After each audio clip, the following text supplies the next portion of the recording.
Hoy!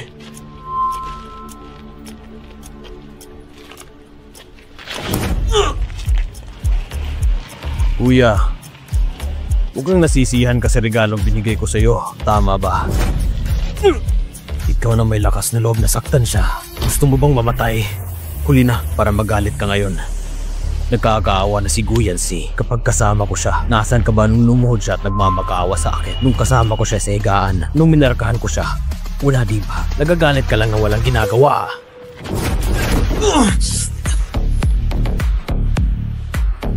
Sige, patayin mo ako kung kaya mo.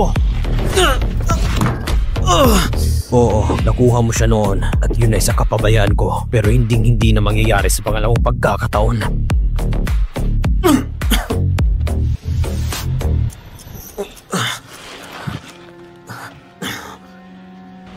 So yun ang sinabi niya sa'yo. Interesado. Umpisa pa lang yan. Pero nagiging kawili-wili na to. Miss Go, may sopas akong inihanda sa'yo. Inumin mo to habang mainit pa. Ayoko. Alisin mo yan sa harap ko. Sabi ni Mr. Hu na kung hindi mo ito iinumin, ipabibigay na lang ito sa iba.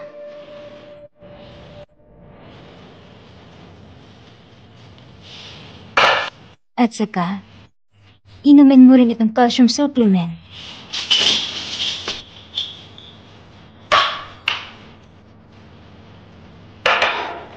Okay na ba?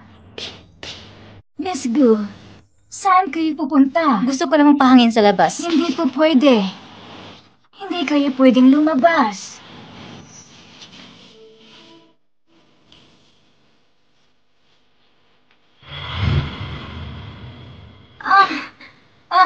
Anong pinakain mo sa akin? Masakit ang tiyan ko. Tatawagan mo family doctor ngayon, si A1.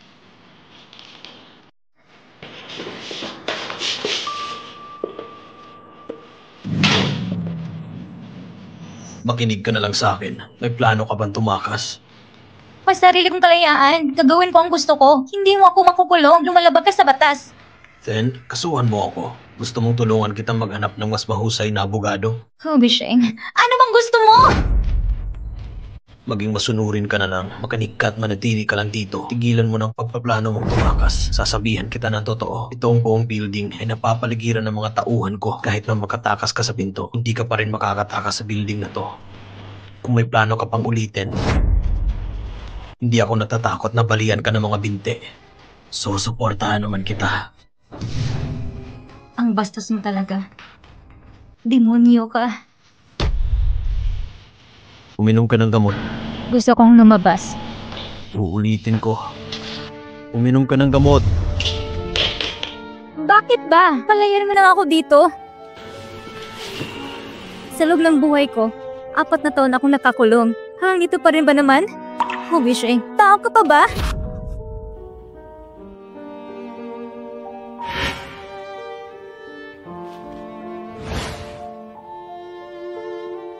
Luma. Bantayan mo siya. Okay. Miss Gu, dahil mag-isa ka lang dito sa bahay, pinadala ito ni Mr. Hu, isang game console para mapawi ang iyong pagkabagot. Huwag ka mo siya magpanggap na mabait. Ilalagay ko na lang to dito.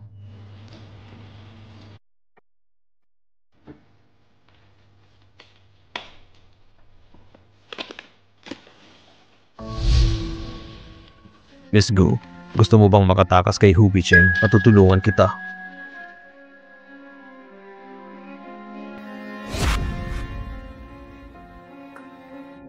Huwag kang sumigaw. Ako ito. Naka-off ang CCTV ng building. Gusto mo bang sumama upang makatakas kay Hu Bicheng? Meron kang 1 minuto para pag-isipan to. Lumipas na ang kalahating minuto. Bakit mo ba ako tinutulungan? Nagkakamali ka, hindi kita tinutulungan. Natutuwa lang akong gumawa ng gulo. Pero ginawa mo na to sa akin dati. Wala namang tiwala sa'yo. Ay akong makaalis sa hukay na ito. Pero tatalo na lang sa kabilang hukay. Okay, ikaw bahala. Teka! Nagbago ang isip mo. Sigurado ka bang hindi mo na uulitin gaya ng dati? Sasama na lang ako. Hindi ako makakasigurado niyan sa'yo. Alam kong mag-aalala si Hu Bicheng sa'yo. Hindi ko masasabing wala akong gagawin sa'yo. May 10 segundo ka pa. Sige na, sasama na ako. Gusto makatakas lang ako kay Hu Bisheng. Handa kong gawin ang lahat. Sandali lang. Malapit na tayo ngayon sa hiyad. Hindi pa ligtas. May naiwan ako sa dormitoryo. Gusto kong bumalik at kunin yun. Kunin mo na lang mamaya. Di pwede. Kailangan kong bumalik at kunin ngayon. Itigil mo ang sasakyan. Ano bang ginagawa mo? Ano bang ginagawa mo? Pinatanggal mo. Sige na.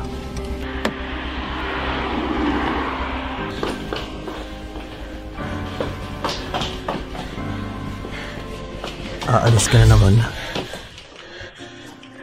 Gusto mo ba talagang umalis? Pero yan sinabi ko na sa'yo dati.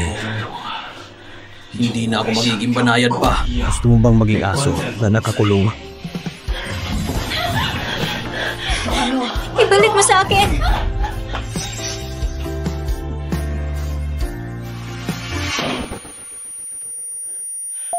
Ikaw... Bitawan mo! Wala kang karapat at tapakin ito! Huling beses kitang makitang hawakan itong sirang kahon. Gusto kong tignan. Ano ito? Wag! Wag! Wag! Bisheng, nagkikiusap ako sa'yo. Ibalik mo sa akin. Bisheng! Nakikiusap ka sa akin. Nandito ako ngayon para makiusap sa'yo. Walang halaga. Ito ay abo. Abo lang daw pinakamamahal ko. Pakiusap. Anong sabi mo? Anong sabi mo? Ano ito? Paboritong tao? Tama, siya ang mundo ko. Ang pinakamamahal ko. Kung kaya ko, gusto ko siyang makasama habang buhay. Ah! Makakaalis na.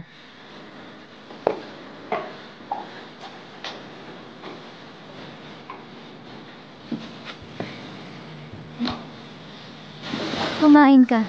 Ito ang oras ng hapunan ko. Nakatago ng palihim. Hindi nila alam. Mainit pa rin ito.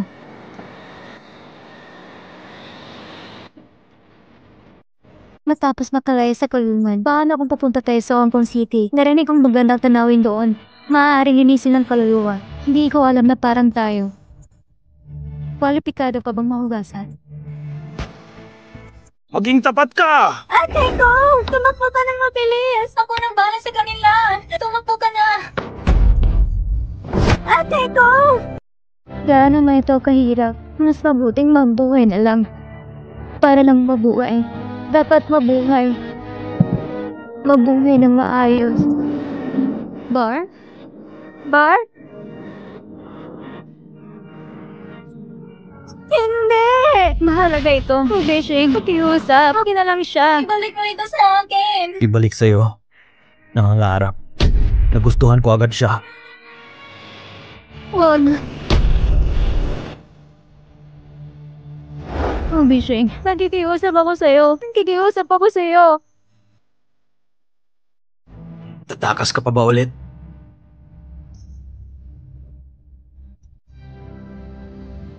Ang bagay na to, iingatan ko ito para sa iyo ngayon. Kailan ka maghihintay? Natuto talaga maging masunurin. Huli akong magpapakita ng awa. Hayaan mong makita mo ang kanyang sulyak.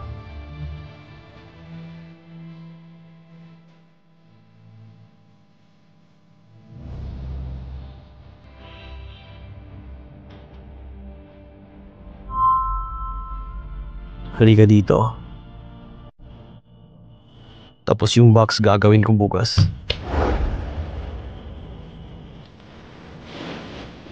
Lumapit ka. Humiga ka.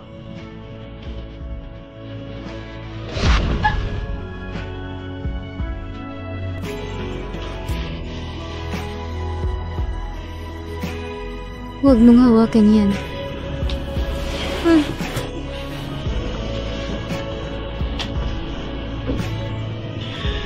Masyado kang masunurin. Bakit pumunta sa lahat ng problemang ito? Bisheng.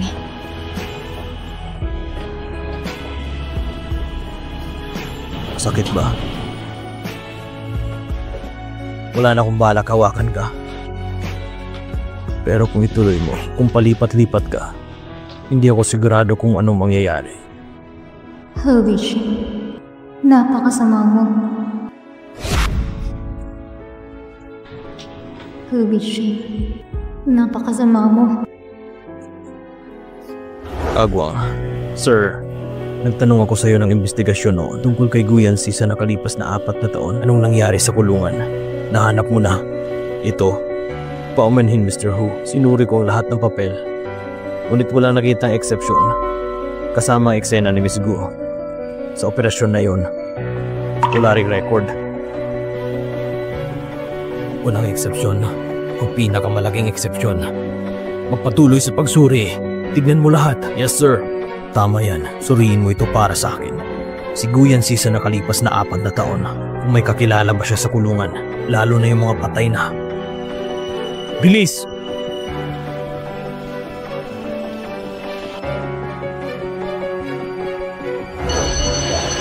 Misheng, alam kong wala kang girlfriend. Gusto mo ba akong isalang-alang?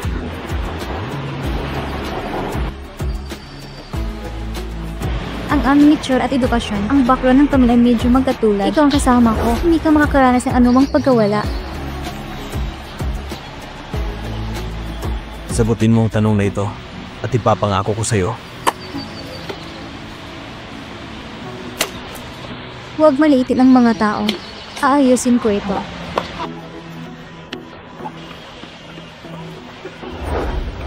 Mabishing, tingnan mo, hindi rin ako masama sa business negotiation. Kung papakasalan mo ako, hindi mo lang ako magiging asawa. Sasamanin kitang lumaban na magkatabi. Mabishing, napakaganda ko ngayong araw. Pwede ba kitang anayahan na sumayaw?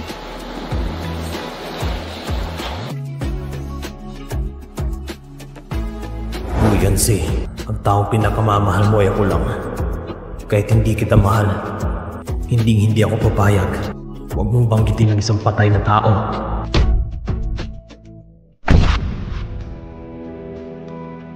Naiintindihan ko.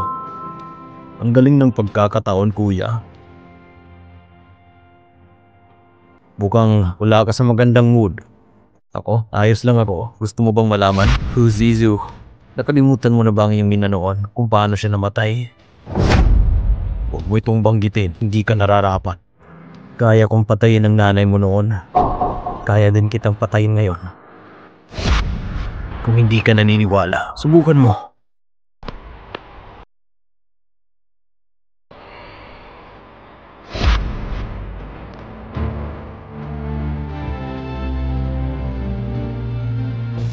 Hindi kita kayang patayin.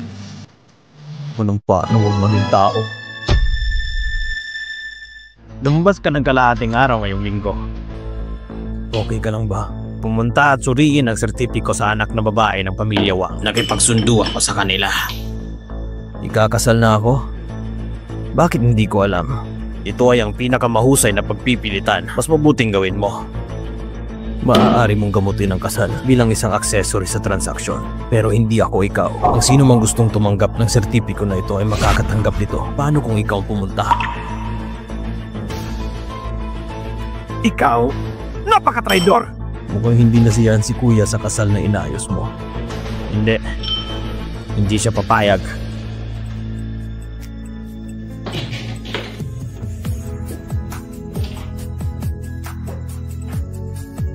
Magpalit ka ng damit.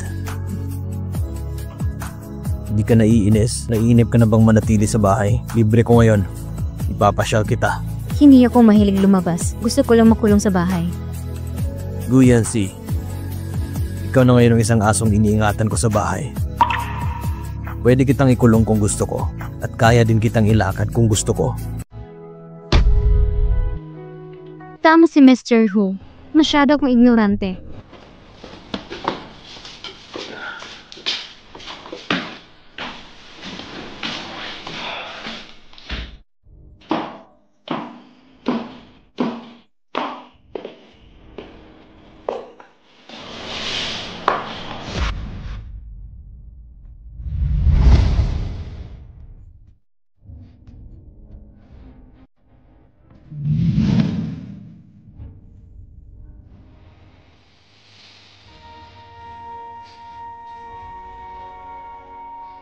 Suotin mo rin ang puting palda. Bagay rin ito sa'yo.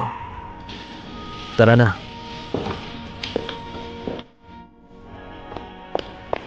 Saan mo ko dadalhin?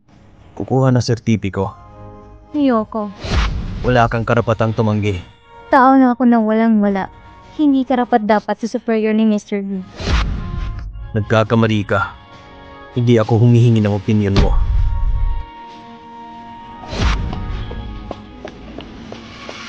Bagong dating? Kumanda kayo. Maglapit kayong dalawa. 3, 2, 1.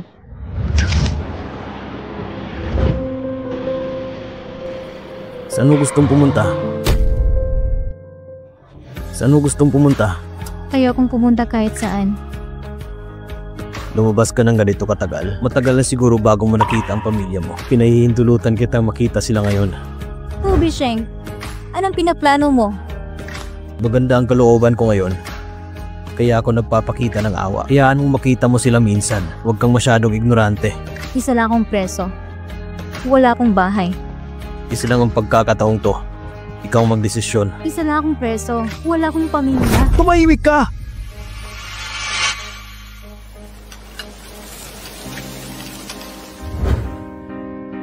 Kung hindi ka pumayag sa kasal ng pamilya Wang, ang balitang ito ay lalabas sa front page.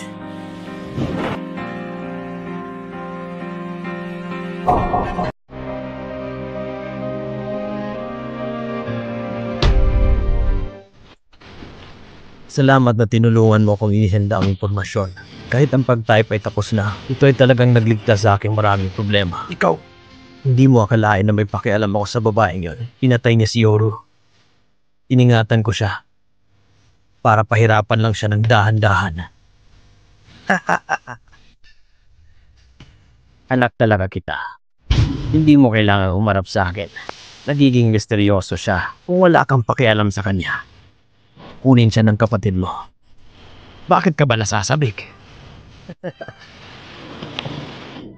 Ito na talaga ang lahat. Hindi ko ito matitago sa iyong mga mata. May nakalimutan ako sabihin sa iyo. Kasal na kami. Paumanhin. Nakalimutan ko sabihin sa iyo.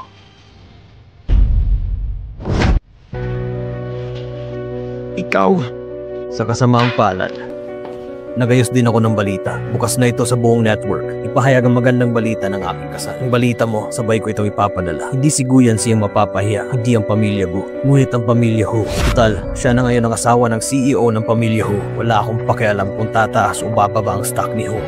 Pero pa, maglakas loob ka bang tumaya? Baliw ka ba? Ako ang anak mong baliw. Sino ang baliw kung hindi ako baliw? Nais ko ng isang masayang hapunan kasama ang aking pamilya Wang. Agwang! Ipadala si Chairman. Ang kanyang mga bindi at bahay hindi gumagana ng maayos. Chairman, pakiusap. Bumalik ka sa Nunyan kapag may oras ka. Miss ka na siguro ng nanay mo. Salamat sa iyong paalala. Magpadala ng mga bisita. Kung may oras ka, bumalik ka sa Nunyan. Miss ka na siguro ng nanay mo. Salamat sa pagpapaalala. Magpadala ng mga bisita. Peche, bakit ka nababaliw? Bakit ako nabaliw? Ngayon ay para sa ating dalawa lang. Iniinsayo ko lang ang karapatan ko. Wala kang karapatang hawakan ako! Sino ba ang karapat dapat na hawakan ka? Si Zu? Bakit ka na-addict sa pagtulong sa kanya? Paano siya na in love sa'yo? Magsalita ka! Magsalita ka! Tama, nahumali ako sa pagtulog kasama niya. Mas mabuti siya kaysa sa'yo. Meron din siyang mas mahusay na figure kaysa sa'yo! Mabuti. Ipapakita ko sa'yo ngayon sa huli. Sinong mas makapangyarihan sa aming dalawa?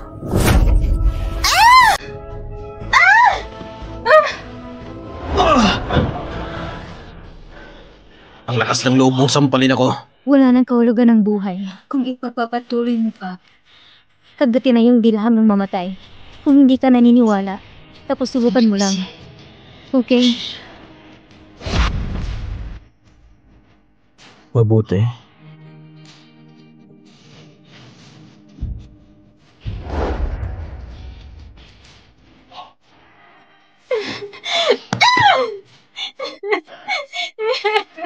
Kapatid ko, dapat ka magpatuloy sa buhay. Bar! Bar! Beijing, ano bang problema mo? Ako at si Guyan Si ay nagpakasal. Nagpakasal? Mabuti naman! Mali. Sino ba gusto mong pakasalan? Si Guyan Si? Ang babaeng yon. Hindi siya babae. Okay. Hindi siya babae. Ako yun ako. Pagkatapos naglaan ng halos buong gabi, hindi naiyayakap ang iyong pinakamamahal na asawa matulog. Di mo naiintindihan. Anong sabi mo? Mali ako? Ang iyong kapatid na babawan magsalita tungkol sa kapatid ko! Hindi ba ito ang batang lalaki mula sa pamilya ko? Bakit siya nakipag-away sa isang tao? Sabihan mo silang umalis sila! Huwag mong magalit. Kung bahala sa'yo. Agwang! Sir, umalis ka. Pakitignan para sa akin si Guru Z. Yes, sir.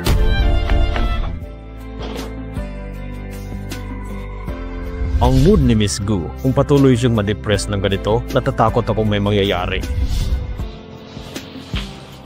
May party ngayong gabi. Dadalhin kita doon. Mag-ayos ka na. Hindi ako pupunta. Ayaw mo ba talagang lumabas para makalanghap ng sariwang hangin? Bakit hindi ka pupunta? Isa akong aso para nakulong sa hawla na ayaw lumabas. Ikaw ang asawa ko. Tungkulin mong sumama sa akin sa pakikihalubilo. Wala ba akong karapatang tumanggi? Wala. Sa kasang ito, Mr. Ho, ang iyong sinasag ay aking susundin. Bakit mo pa po tatanungin?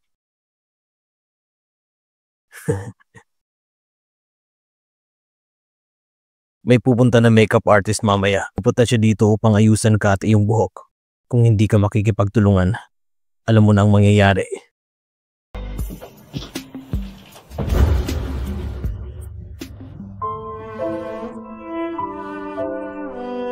Miss Gu, napakaswerte mo. Itong kwintas, ito ay kay Mr. Hu na 5 taon nang nakaraan. 5 taon na nakalipas? Oo, ito ang palda na suot mo at ang kwintas ay isang set. Sinabi ni Mr. Hu na idisenyo ito para sa kanyang pinakamamahal na babae. Ikaw ba ang tinutukoy ko, Mrs. Gu? Tama?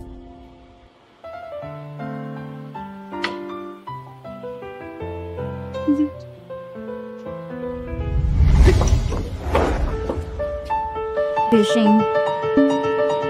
Bakit ikaw? Nasaan si Yuro? Huwag kang magsuot ng puting palda. Panggagaya.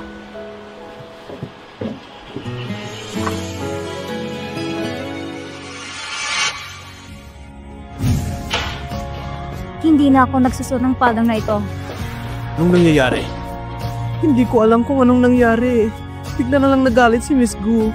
Hindi ko rin siya na-offend. Iyan si anong nangyayari sa'yo? Hindi ko gusto ang pala na ito. Ayaw kong suotin! Miss Gu, kahit ayaw mo, gagawin ko pa rin. Napakamahal ng damit at alas na ito. Gusto kong baguhin ito ngayon. Huli na. Lumabas ka. Lumabas ka! Guyan Si, kung ayaw mong hinahawakan ka ng iba, pagkatapos maaari mo itong gawin sa iyong sarili. Aalis tayo sa takdang oras. Hindi ako pupunta. Ngayong gabi, dadalo si Guru Z sa ngalan ng pamilya Gu. Wala itong kinalaman sa akin. Di ba dati siya ang paborito mong kapatid? Bishing, sa ngayon, hindi mo ba naisip? Aagawin ako ng family affection bar. Sasama ka sa akin sa handaan bilang ang batang maestra ng pamilya Hu. O iimbitahan ko siyang makita ka. Maaari ka lamang maging isang bilanggo. Okay, nakuha ko na. Walang iba kundi ikaw. Ano naman ang iniisip ni Mr. Hu? Mga bagong trip para ipahiya ako? Go lang ako. Ako talaga? Mr. Hu, isbitawan mo na ako. Magpapalit na ako ng damit. Gusto mo ba kung tulungan?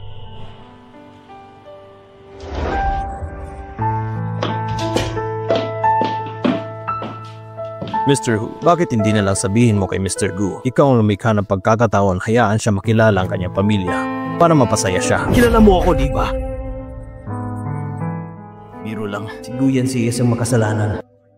Ako, paano siya aalis para mapasaya siya?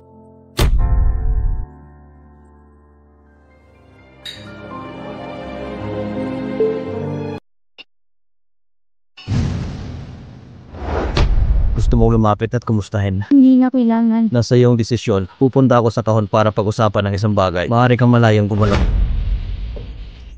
Pero huwag mong isipin ang pagtakas. Hindi ka makakatakas.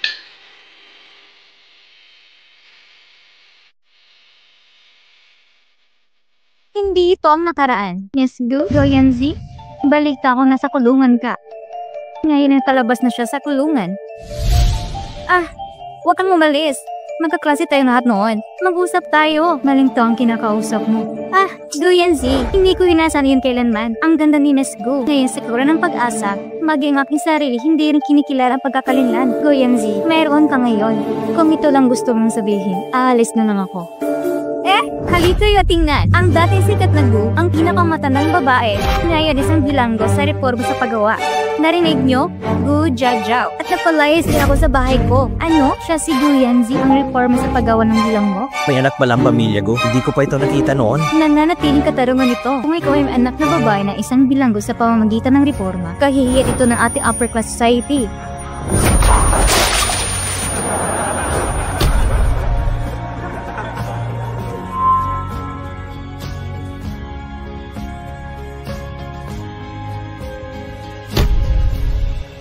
Ate?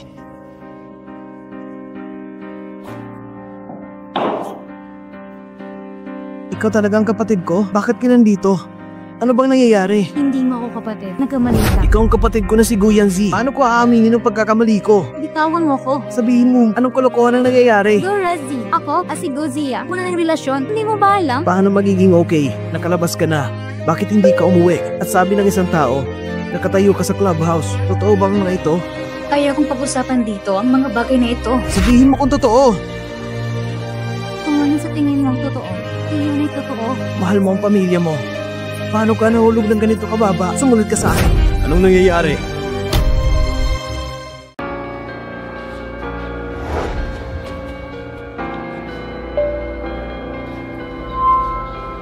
Sinong gumawa nito? Sinong gumawa nito? Master Hu, ang eksenang ito, masaya ka ba sa panunood nito? Gu Yanzi, ang insidente. Sa totoo? Ginagamit mo ang kanilang mga kamay para ipahiya ako. Tulad na kung anong gusto mo. Ako si Gu Yanzi. Isa siyang mamamatay tao. Pinatay ko si Mr. Hu. Ang babaeng pinakamamahal. Ako ngayon, isa sa side dog ni Mr. Hu. Tumigil ka sa pagsasalita. Umupo ako sa stage, nakahiga at natutong tumaon na parang aso. Mahimik ka! Sinong gumawa nito? Suriin ito!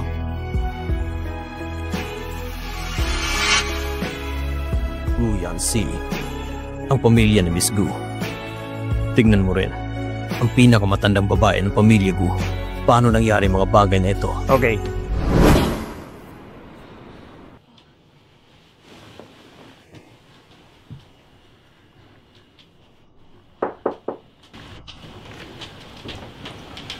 Nalaman na ni Mr. Hu ang bagay na ito. Yung nagsimula ngayong gabi ay mula sa pamilya yan, mga klase ni Miss Gu noong high school at college pa siya. Ang kanilang relasyon ay pakasama. Dahil ang apelido ay Yang, itaas mo na lang. Xiao, ito ang nakaraang impormasyon ni Gu Yanzi. Gu Yanzi, siya ang orihinal na anak at panganay ng pamilya Gu. Hindi siya direktang pumatay kay Lin Yuro 4 na taon ng nakaraan. Pinakulong mismo ng aking kapatid, hindi kataka-taka. Unang beses niya sa hayat, nung nakita ko siya. Ibang kilos niya sa kapatid ko. Hindi ko naisip to. Ilang taon na ako nasa abroad. Ang dami nangyari sa China, mga masasayang bagay. Sayang at hindi ko nasaksihan ng sarili kong mga mata. Hindi pa huli ang lahat. Ikaw ba'y nagbabalak na gawin ito? Huwag kang magmadali. Ngayon, kailangan natin baguhin ang diskarte. Gu Yanzi, umangon ka na't kumain.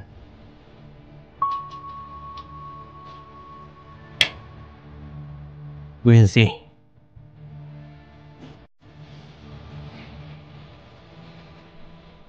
Kuyansi? Kuyansi?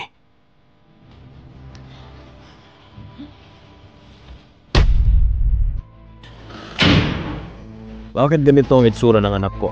Nakita ko ang kapatid ko ngayon. Ibanggit mo. Anong ginawa niya? Nahulog siya kanina. Pinagtawanan siya sa club. Nakakahiya talaga. Pinagtanggol ko na lang siya kanina.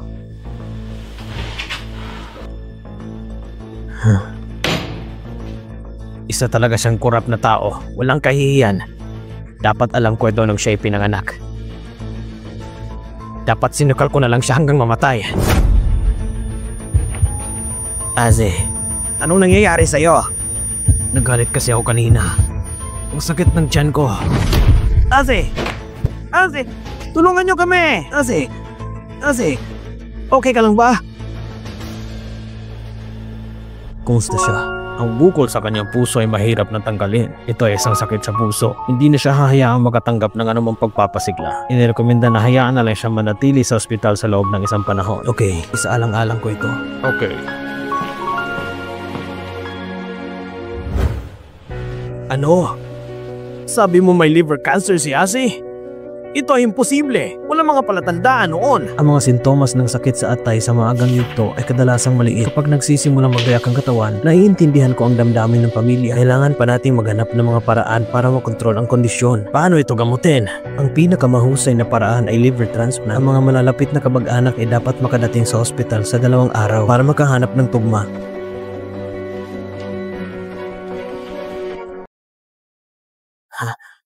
Oo, ang atay ni Guyansi. Baka pwede itong i-transplant kay Aze. Kailangan mo munang manatili dito sa ospital ng 1 buwan. Susundin kita pagkatapos. Kung pares na ito sa iyong palagay, dapat itong ituring na mabuting balita. Hindi ka makakabalik ng 1 buwan. 1 buwan mo rin akong hindi makikita. Kahit ano pang iniisip mo, huwag mo nang isipin ang tungkol dito sa iyong buhay upang tumakas ka sa aking mga kamay. Kahit mahirapan mo pa ang sarili mo hanggang kamatayan, ang iyong abo ay sa akin din. Hobi, Shane. Nakiusap ako sa iyo noon. Halika at maniwala ka sa akin ngayon. Hindi na ito kapag kipakinabang. Ang mga bulaklak ay namumulaklak. Spring na ba? Nagustuhan mo ba, Miss Go, ang mga bulaklak? Gusto ko. Dati, gusto ko ang mga naninigas na pulang rosas. Mas gusto ko ang mga dandelion ngayon. Lumulutang sa hangin. Umuagos sa hangin, mas matigas at mas romantiko kaysa sa isang rosas. Dapat makipagtulungan ka mismo sa doktor. Kapag magaling ka na, mas marami kang makikilan magagandang bagay. Kuya Si, nahanap din kita. Ikaw tong hindi matapat na anak at lubos na kapakipakinabang. Anong klaseng tugma? May sakit si Azi at kailangan ng liver transplant. Ang mga taong katulad mo na namumuhay sa isang basurang butil, ibigay mo na lang iwatay sa iyong kapatid. Anong tugma? May sakit si Azi at kailangan ng liver transplant. Ang mga taong katulad mo na namumuhay sa isang basurang butil, ibigay mo na lang iyong atay sa iyong kapatid. Nagkaroon ako ng malaking operasyon 2 taon na nakalipas. Kalokohan! Wala akong pakialam sa'yo kung anong operasyon ang ginawa sa'yo. Hiniling ko lang mag-donate ka ng atay. Ayoko! Mula sa sandaling pinutol kong relasyon sa pamilyang Go, ipinangako ko na mabuhay lamang para sa iyong sarili. Gusto mong idunit ko ang aking atay? Na naginip ka. Ikaw!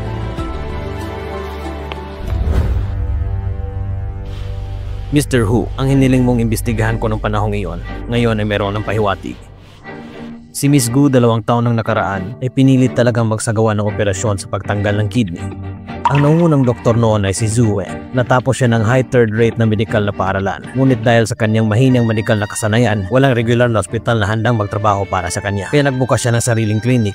Ngunit hindi ito tumagal. Higit 2 taon, ang klinik na ito ay nitusang magsara dahil sa aksidente. Pagkatapos noon, nakipagsama siya sa ilang taong may iba-ibang relihiyon. Pinaghalo kahit nung binigay niya kay Miss Gu. Sa panahon ng operasyon, matagal na siyang naoperahan. Paraan para mabuhay si Guyansi noon. Ito ay nakasalalay lamang sa kanyang kapalaran. Hayaan mo siya. Muntik na siyang mamatay sa operating table. Isa pang bagay. Sabihin mo! Si Zhu Wen ay may pinsan. Siya ay isang gangster. 4 na taon na nakalipas, si Miss Lin Yuru. Kapag siya iniinsulto, isa rin siya sa mga kalahok. Kung sasabihin natin ang 4 na gangster na yon, ito ay sulsol ni Miss Gu. Si Na Zhu Wen ay dapat tao ni Miss Gu. Ang mga susunod na operasyon ay walang kabuluhan. Pagpatuloy mo, Posibleng sila. Tinanggap ko naman. May nangyari. Naghiwalay sila. Ngunit maaari rin itong suhulan ng iba. May isa pang posibilidad. Inosente si Miss Gu sa simula pa lang. Ang pagkamatay niya at ni Miss Lin Euro, wala siyang kinalaman dito. Mr. Ho, susurihin mo pa ba? Paniwala ka sa akin. Wala talagang wala sa pagkamatay ni Yoro. Wala talaga itong pinalaman sa akin. Bakit hindi ikaw namatay?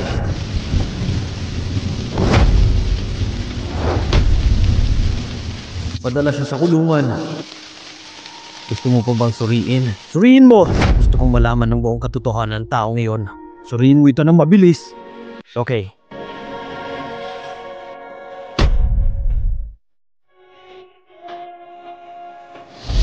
Ito naman si Mr. Hu. Hindi makapaghintay na kunin ako. Sige. Ang pagkamatay ni Yoro, ginawa mo ba? Ako. Sabi mo hindi ikaw yon. Pagsabi ka ng totoo, basta sabi mo hindi ikaw yon, paniniwalaan kita. Ako nga. Ako ang pumatay kay Lin Yoro. Ang aking pagkatay corrupt. Nakagawa ko na isang karumagdumal na krimen.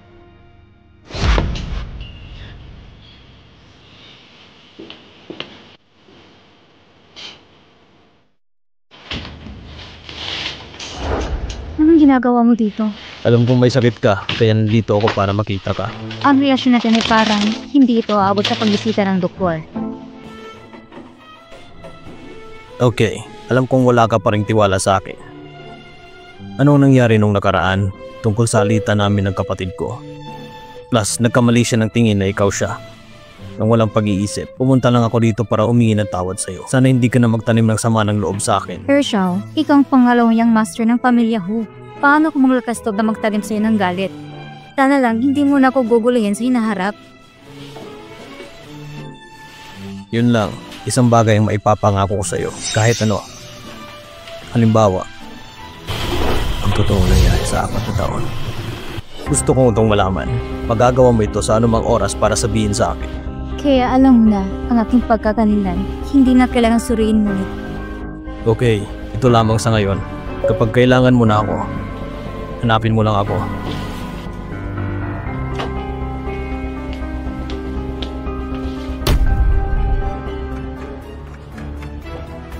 Kunin siya!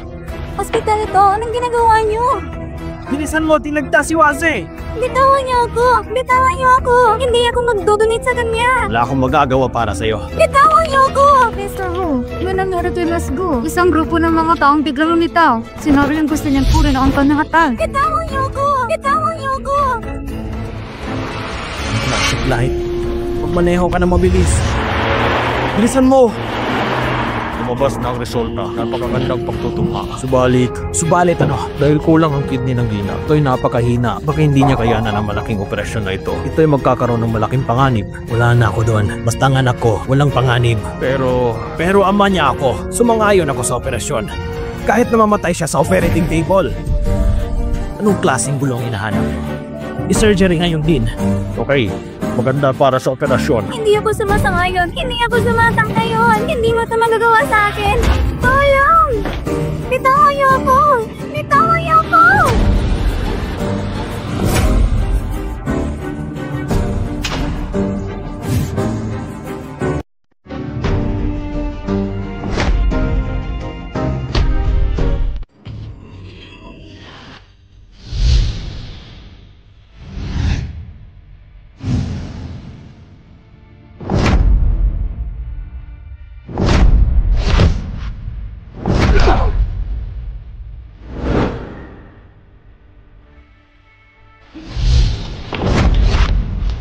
Oh! Mr. Ho! Mr. Ho!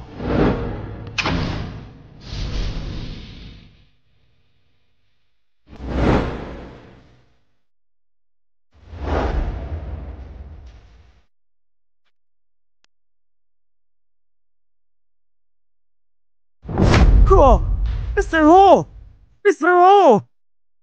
Huwag mo sangkunin! Siya na nga makakapaligtas sa buhay ng anak ko! Kaya isang kapatid na babae! Ting baliwala ay ng kamatayan! Kuya si, wala ka puso! Hindi mo man lang mailigtas ang iyong kapatid! Ikaw na anak na walang ina! Nung ipinanganak ka, ako dapat na pumatay sa'yo!